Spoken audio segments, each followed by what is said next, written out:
കൂടുതൽ വാർത്തകളും വീഡിയോകളും കാണാൻ ഈ ചാനൽ സബ്സ്ക്രൈബ് ചെയ്യുക. കൂടെ ബെൽ ബട്ടൺ അമർത്തുക. Please subscribe our channel. നമസ്കാരം.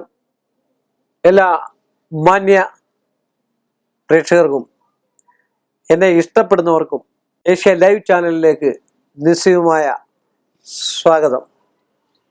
പൂരുരുട്ട നക്ഷത്രത്തിന് ഈ ഒരു മേടസംക്രമവശാൽ ഏറ്റവും നല്ല ഫലത്തെ ചെലുത്തുന്നതായിട്ടുള്ള ഒരു അവസ്ഥയാണ്.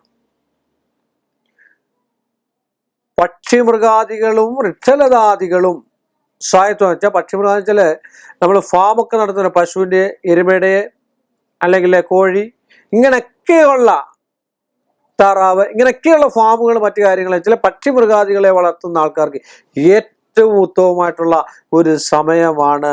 ഐശ്വര്യവും സമ്പത്തും ധനവും ഒക്കെ ഉണ്ടാക്കേണ്ടതായിട്ടുള്ള ഒരു സമയമാണ് ഈ മേടസംക്രമം എന്ന് വേണം പറയാനായിട്ട്. അതുപോലെ വൃക്ഷലതാദികൾ എന്ന് പറയുന്നത് തടി ബിസിനസ്സുകാർ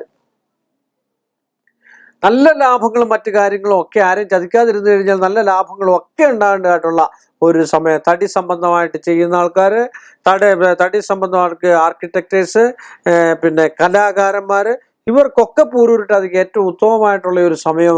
സ്വന്തം പ്രയത്നം കൊണ്ട് പുതിയ ഭൂമിയോ വീടോ ഒക്കെ വാങ്ങിക്കാൻ അല്ലെങ്കിൽ ഒരു ഫ്ലാറ്റോ ഒക്കെ മേടിക്കാൻ സാധ്യതയുള്ള ഒരു വർഷം കൂടാണ് ഈ ഒരു വർഷം. അപ്പോൾ ഈശ്വരനെ കൂടെ നന്നായിട്ട് വിളിക്കണം, പരിഹാരങ്ങൾ ചെയ്തെങ്കിൽ മാത്രമേ ഇതൊക്കെ സാധിക്കുന്നുണ്ടോ ഞാൻ പറയാം. പക്ഷിമൃഗാദികളെ, വൃക്ഷലതാദികളെ, അത് ജലസമ്പത്തുകൾ, ജലം കൊണ്ടുള്ള എല്ലാ ബിസിനസ്സുകൾക്കും, ഖരസാധനങ്ങളുടെ, അതുപോലെ ഹാർഡ്വെയർ നടത്തുന്ന ആൾക്കാർക്കൊക്കെ ഏറ്റവും ഉത്തമമായിട്ടുള്ള ഒരു സമയം കൂടാണ് പൂരൂരുട്ടാതിക്ക് ഈ ഒരു വർഷം എന്ന് പറഞ്ഞുകൊണ്ട് എൻ്റെ ഈ എളിയ എപ്പിസോഡ് ഞാനിവിടെ അവസാനിപ്പിക്കുന്നു. വീണ്ടും നമ്മൾ തമ്മിൽ കാണുന്നവരെ എല്ലാ മാന്യ പ്രേക്ഷകർക്കും എൻ്റെ നിശ്ചയവുമായ നന്ദിയും കടപ്പാടും. കൂടുതൽ വാർത്തകളും വീഡിയോകളും കാണാൻ ഈ ചാനൽ സബ്സ്ക്രൈബ് ചെയ്യുക. കൂടെ ബെൽ ബട്ടൺ അമർത്തുക. Please subscribe our channel.